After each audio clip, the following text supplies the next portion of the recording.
Hey guys, so today I've been having a little bit of a sort out. I have some KGV sovereigns in front, and for those of you who've been watching a while might know that I do like the shield sovereigns. They are one of the favourite overall coins, I would say, that I like in general.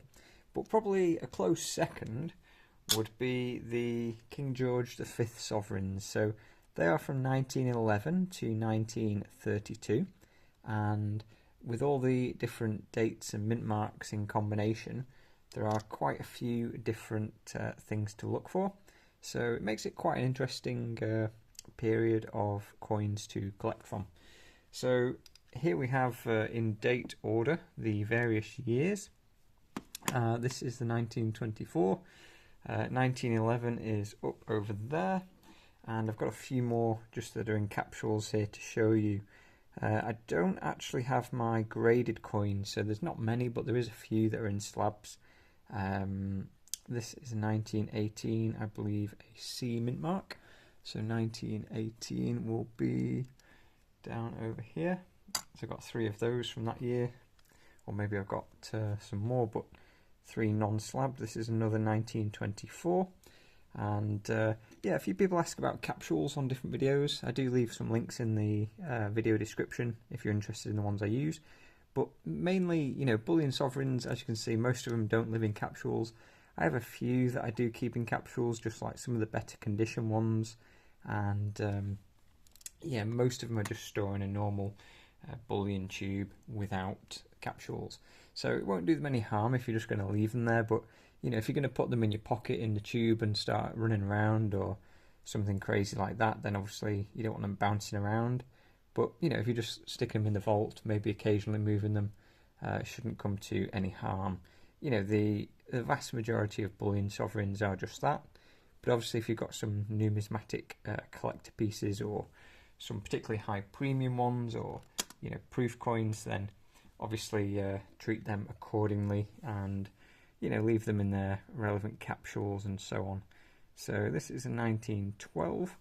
Some of the earlier years are very, very common. For some reason I have quite a few 1912s. They're all 1912s there. This one is another 1924.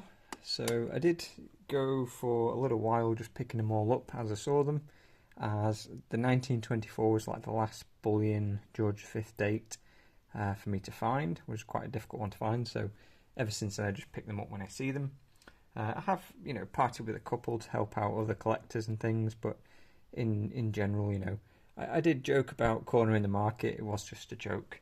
I know somebody commented on that saying it was a bit cruel, but no, it is just a joke. You know, I'm not seriously going to buy all of the 1924 gold sovereigns, unfortunately. I would love to, but I think we're, you know, talking like hundreds of thousands, so probably not going to happen. But I will try. You know, I'll still make the effort, but I don't think we'll ever get there quite.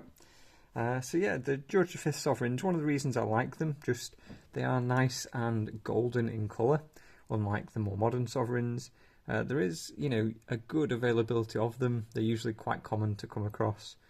And like I say, there is that variation as well if you're into collecting and into the more numismatic idea. So that is another option. And the final thing I like about them, well, not the final, but like the final thing I'll discuss, they are still available in pretty good condition on the whole. So they weren't, you know, on the whole, they weren't circulated like some of the earlier sovereigns were. So I do like the shields and the young Victoria sovereigns, but the, you know, on the whole, they are a bit more worn or tend to be higher premiums. So if you do want just nice bullion coins at a low premium, the George V sovereigns are usually quite a good option, as are perhaps the Gillicks, the First Elizabeth portrait.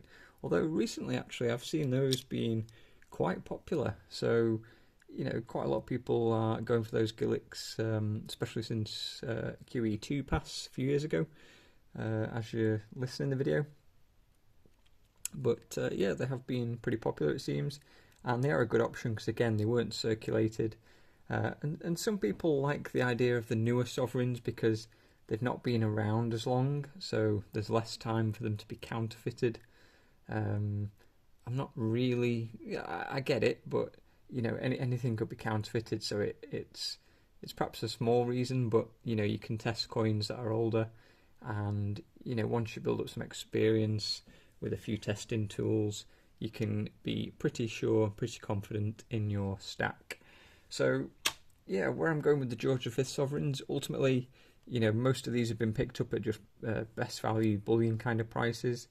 And you know, if I get the opportunity to choose dates or mints, then I will. The last few years, there's, you know, some of them are a little bit less common, and there's definitely some mint marks to look out for if you're into the numismatic side. There's a whole rabbit hole of them. I can't just remember how many variations in dates and mints, but it's around 60. I've obviously mentioned it on older videos, but I don't want to misquote.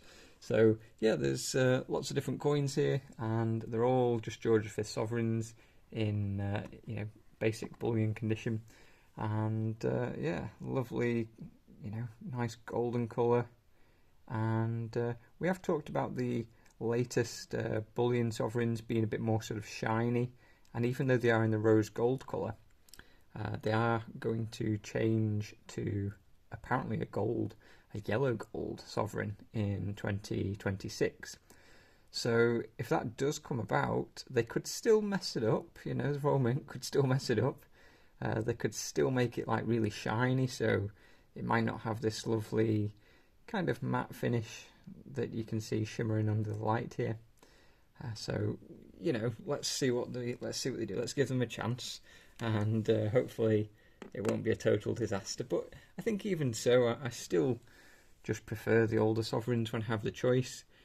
If you're just buying, you know, basic bullion for the gold value only, and you're not bothered about anything in terms of collecting, you're probably not watching this far into the video. But if you are, then you're best just sticking with best value bullion coins, and ideally, you know, in as nice condition as you can. So it just makes it a bit easier to shift at the other end. You know, if you've got a load of worn clangers that are all knackered and dented and scratched, then some dealers maybe would still buy them at a lower price.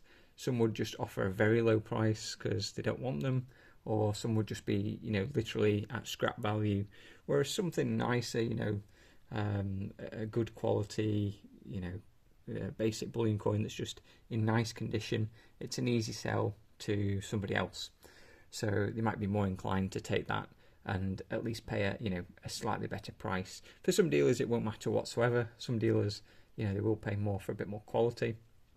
And who knows what the market will be like when time comes to sell. So hope you enjoyed this video. Looking forward to chatting in the comments, and I'll talk to you on the next one.